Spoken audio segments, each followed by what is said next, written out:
Mes amis Cancer, bien le bonjour, soyez bienvenus dans votre tirage général. J'espère que vous vous portez bien et ceux qui me découvrent, soyez les bienvenus. Alors dans votre tirage, nous avons trois arcanes majeurs, l'ermite, la tempérance inversée, la tour inversée. On a de l'épée, du bâton, des deniers, on a un peu de coupe. Je ne sais pas trop sur vous que ça va influencer. En tout cas, vous avez cette énergie de reine d'épée. Donc, autrement dit, vous désirez ou vous entrez sur ce mois avec une personne qui tranche, qui prend des décisions particulièrement dures. La reine d'épée, elle est dure dans son comportement. Ça ne veut pas dire qu'elle est méchante. Ça veut dire qu'elle perçoit une vérité qui la transcende, parce que c'est réellement ça. Elle ne sait pas toujours pourquoi ça vient là, mais elle le ressent au plus profond d'elle-même. Elle a donc une construction très très critique et très sévère dans son rapport à l'autre. Parfois c'est justifié, parfois ça ne l'est pas. Mais la communication est tellement rapide chez cette personne qu'elle va prendre des décisions pour elle-même, mais aussi pour les autres. Donc c'est celle qui tranche en ce sens que elle commande. Vous avez cette énergie de commandant ou de commandante sur ce début de mois à vouloir prendre toutes les initiatives, toutes les décisions. Alors pourquoi? Parce que dans votre présent, nous avons un comportement qui vous fait perdre le contrôle de quelque chose. Il y a un déséquilibre.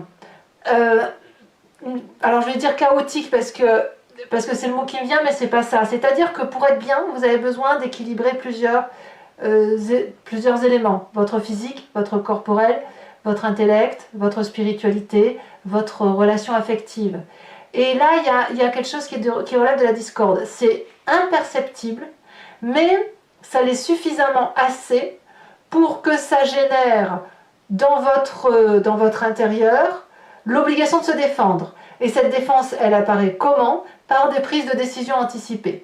Donc ça, c'est dans votre présent. Alors pourquoi ça génère quelque chose qui relève de la discorde ou d'une tension intérieure? Ça vous vient de votre environnement. L'environnement, il n'est pas si mauvais, si vous voulez. Il n'est pas si mauvais, c'est juste que positivement, on a la 9 d'épée inversée. Donc il y a une lecture. Il y a une lecture de la vie qui se fait. Il y a des responsabilités qui sont là.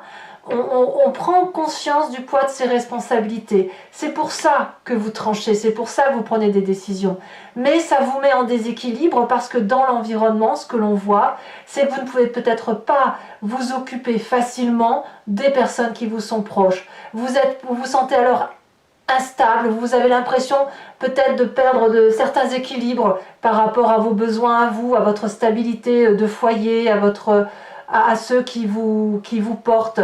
Donc le fait, si vous voulez, peut-être d'avoir ce poids des responsabilités qu'on assume ou que l'on tente de nous faire assumer, c'est bien, c'est pas que vous y êtes opposé, loin de là. Par contre, si ça crée une distorsion ou par rapport à la famille, ou du moins si on vous demande de passer moins de temps à la famille, eh bien là, c'est là qu'on va avoir la faille, c'est là où vous allez avoir l'impression d'être déséquilibré dans vos besoins, et c'est ainsi que vous allez trancher et prendre des décisions. C'est par mécanique, par réflexe, par vengeance parfois, pour certains d'entre vous, mais on est vraiment dans ce côté de « je décide comment les choses doivent être faites ». Il est possible aussi que vous preniez un tel sens des responsabilités que vous preniez des postes de commandement et que vous fassiez obéir ceux qui vous entourent. C'est possible. Tout ça parce que on pourrait avoir en quelque sorte mis des arguments en défaveur de votre présence chez vous. Alors qu'est-ce qui fait que vous fonctionnez comme ça? Parce que dans votre inconscient, si vous voulez, vous avez une façon de réagir qui a pu être stimulée par le passé. Ce passé qui a pu stimuler ce comportement-là de prendre des décisions et de trancher, c'est que dans le passé, vous avez aussi laissé passer votre chance. Vous avez peut-être fait preuve parfois d'immaturité ou d'absence de jugement lorsqu'il a fallu progresser, ou voilà, vous avez peut-être été trop lent, vous avez procrastiné peut-être, vous avez laissé passer votre chance pour un poste, pour un jeu de hasard, vous avez été trop lent, voilà, il y a eu quelque chose d'inachevé, et chez vous, eh bien, il y a ce... Vous ne le faites pas exprès, mais il y a ce plaisir de procrastiner. Pourquoi? Parce que quand vous êtes au repos, dans votre fort intérieur, dans la vibration de votre corps, ça vous permet de contempler votre environnement, de récupérer, de reprendre des forces, de se régénérer comme si on est dans un sanctuaire. Donc, le fait que vous soyez dans cette aura d'autoprotection, dans ce sanctuaire qui pourrait être votre foyer d'ailleurs, eh bien pourquoi on irait se faire du mal? Pourquoi on irait courir au poste? Pourquoi on prendrait certaines décisions si effectivement on est bien là où on est?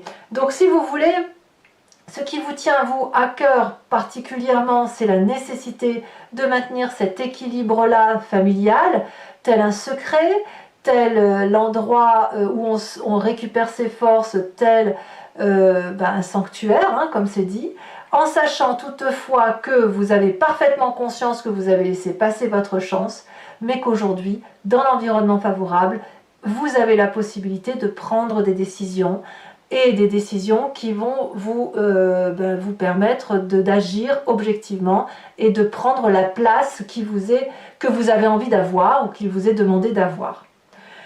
Le futur proche, très très proche, donc dans quelques jours, quelques semaines, c'est la reine de bâton. La reine de bâton, elle va nous parler d'un signe de feu féminin, Bélier, Lion, Sagittaire. C'est la personne qui est sociable, la personne qui est bien vue, la personne que l'on aime, avec qui on aime parler, qui pourrait être la confidente, c'est surtout la personne qui est généreuse.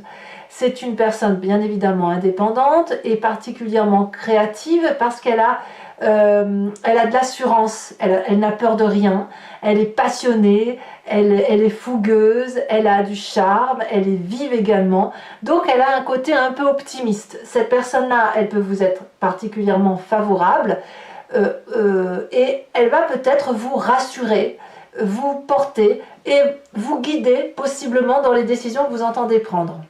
Peut-être aussi que c'est une personne à qui vous voulez ressembler, c'est possible. À moins que vous ayez ce feu, ce bélier, ce lion, ce sagittaire, dans votre signe ascendant ou votre signe lunaire, auquel cas on est clairement dans l'autoprotection et la régénération, l'autorégénération qui pourrait être à vous, qui pourrait vous convenir.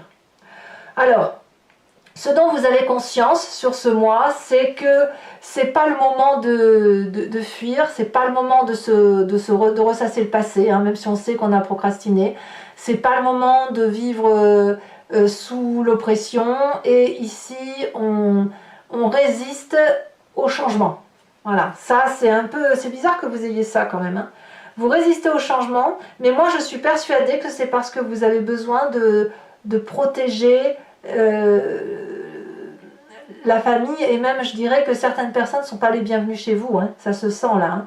Donc il y a quelque chose qui relève de l'inévitable, c'est des pressions extérieures, mais vous voulez repousser, un peu comme quand c'était dans votre passé où vous procrastiniez, voilà. Alors vous n'avez pas envie de procrastiner parce qu'on voit que vous avez envie de prendre des décisions. Par contre, vous êtes ralenti par vos valeurs affectives. Alors, quelle est l'influence de la famille et des amis? Eh bien là, c'est la longévité, c'est le privilège, c'est l'influence, c'est aussi l'endroit où on est solidement ancré au sol, où tout nous réussit, on a tout ce qu'il faut, on s'aime, on a les enfants qui vont bien, qui sont en bonne santé, nos ancêtres le sont également. On a un travail qui nous nourrit particulièrement bien, on peut faire des projets sur l'avenir, on est complètement détendu. D'ailleurs, on est tellement détendu qu'il est possible qu'on ne voit pas l'intérêt d'aller chercher le bonheur ailleurs, d'aller chercher plus d'argent ou de prendre un poste à plus haute responsabilité. Alors, qu'est-ce qui va se passer de tout ça? Quelles vont être les conséquences de vos actions et de vos pensées sur cette fin de mois? On a la carte de l'ermite. Clairement, vous allez chercher à rentrer chez vous, à nouveau. Donc c'est au-dessus de l'autoprotection, c'est au-dessus de l'anidation. Là, c'est une réflexion sur votre comportement que vous allez avoir, parce que vous allez avoir besoin de comprendre cette mécanique, ce fonctionnement, parce que vous savez que vous devez prendre des décisions, mais vous refusez de les prendre. Ça veut dire quoi? Ça veut dire que vous allez rentrer dans votre corps, seul ou accompagné, et vous allez faire un cheminement intellectuel de solitude pour aller comprendre la mécanique de votre corps, molécule par molécule. Ça suppose d'avoir une certaine ouverture d'esprit quand même, parce que ça veut dire sortir de sa zone de confort, et puis de s'illuminer sur la valeur de notre être à l'intérieur, probablement pour sortir de ce blocage qui nous vient de cette procrastination. Conséquence de vos actions et de vos pensées sur l'environnement, même si vous acceptez le poids des responsabilités, eh bien il y a une acceptation de l'environnement par rapport à vos décisions et il y aura un contentement. Ça ne veut pas dire que ça va être joyeux, ça veut dire qu'il y a une peine quand même à supporter. Que vous preniez des décisions agréables ou désagréables hein, d'ailleurs, hein. Il y aura effectivement, attendez, je remets bien mon coussin sur ma chaise, il y a une résilience, voilà, c'est-à-dire que l'environnement pourrait non pas vous tourner le dos, mais plutôt agir par dépit en disant bon bah de toute façon c'est comme ça, il ou elle a l'intention d'aller dans cette direction-là, mais c'est bien dommage. C'est pour ça que je vous dis que c'est de la résilience vis-à-vis de l'environnement. Allez, on va maintenant compléter avec le tarot du dragon celtique. Donc ceux qui ne me connaissent pas, et puis ceux aussi qui veulent me suivre, voilà comment je procède. Je recouvre tout le jeu et je fais son interprétation sur Vimeo. Si vous voulez me suivre, il vous suffit de cliquer sur le lien qui est en description. Vous serez renvoyé sur le site en question et plus précisément sur la playlist de votre signe. Vous cliquez sur location pour avoir accès à l'approfondissement de cette vidéo qui est inférieur au prix d'un paquet de cigarettes, je tiens à le préciser. Et d'autre part, vous pouvez choisir d'accéder à toutes les vidéos de votre playlist sentimentale, générale, et auquel cas vous prenez l'abonnement. Vous pouvez prendre l'abonnement, mais vous pouvez aussi prendre les vidéos pièce par pièce, c'est vous qui le voyez. L'abonnement se renouvelle tous les mois, mais vous êtes libre à chaque instant de l'annuler, de ne rien prendre du tout, de rester que sur la location. Voilà. Sachez aussi que je rajoute des cartes très régulièrement sur Vimeo pour avoir des précisions supplémentaires. Et c'est vrai que le tirage parfois peut être légèrement modifié, légèrement réinterprété selon l'apport qui est fait par les cartes. Ou alors au moins on a des précisions.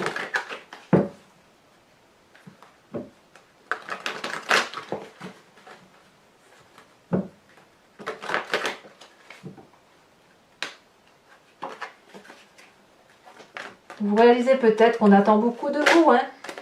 Peut-être. Alors, je prends celle-ci parce qu'elle s'est retournée en premier. Nous avons la reine de bâton. Reine de bâton que l'on retrouve littéralement ici. Donc, il y a soit une alliance avec cette reine de bâton, soit c'est vous-même, hein, si vous portez du feu dans votre ascendant, votre signe lunaire. Force, la 8 de bâton. Faiblesse, environnement de faiblesse, on a... Oh bah alors, un message clair pour mes amis cancer. Si elle veut se détacher. Le soleil. Le présent, la vallée de coupe. L'inconscient, la 2 de denier. Et oui. Je ne suis pas surprise. Le passé, la reine de denier.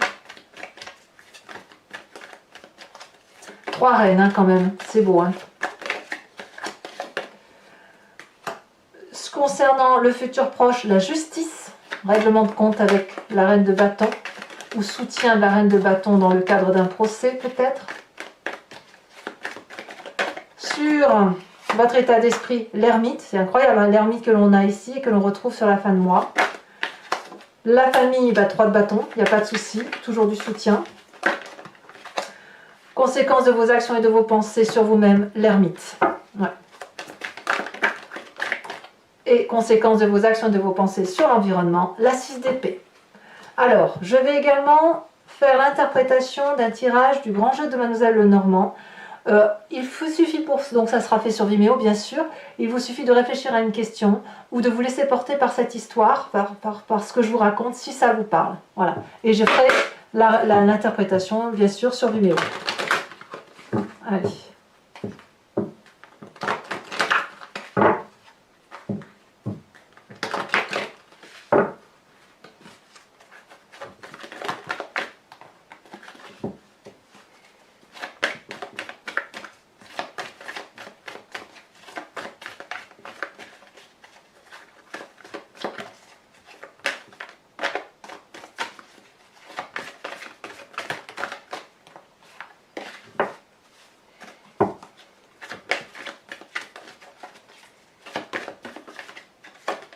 Nous avons ici la 8 de cœur.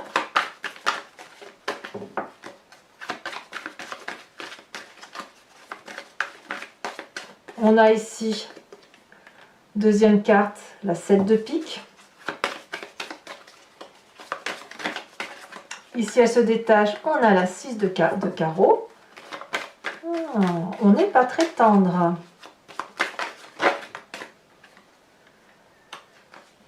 La 9 de pique. Et ensuite,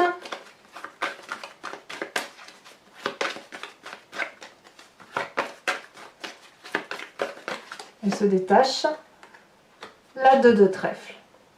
Je vous tire maintenant les cartes conseils OH, décan par décan. Et bien sûr, je vous ferai la lecture sur Vimeo, sachant que je peux aussi rajouter des cartes, les petites cartes d'interprétation, pour avoir des précisions. Allez, hop. Premier décan, elle a déjà sauté. On me parle de se libérer de quelque chose. Deuxième décan. Il y en a trop. Je voudrais un message clair pour le deuxième décan en cancer.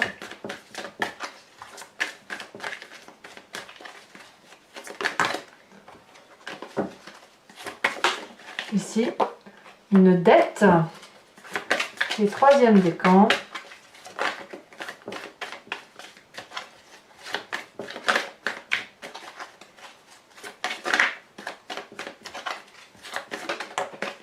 Troisième décan, on me parle de l'affection. Allez, carte support, enfin carte complémentaire plutôt. Donc c'est celle-là que je peux rajouter hein, sur Vimeo.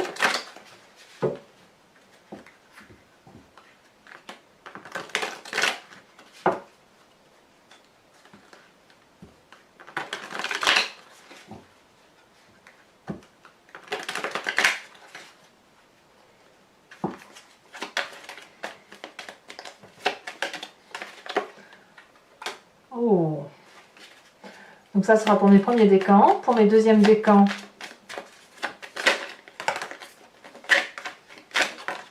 celle-ci. On parle d'une dette. Troisième décan. On me parle de l'affection. Miam miam. Allez. Mes amis cancer, j'étais très heureuse de vous faire cette lecture. Et n'hésitez pas à vous abonner. Je vous le demande, c'est important pour le soutien de ma chaîne. Enfin, sauf si vraiment vous ne m'aimez pas. Mais bon, c'est ridicule ce que je dis. Mais enfin, moi, ça me soutient, ça me fait plaisir. N'hésitez pas également à commenter, liker, partager. Et puis, je serai très très heureuse de vous retrouver pour une prochaine vidéo. Je vous embrasse bien fort et je vous dis à bientôt. Bisous, bisous.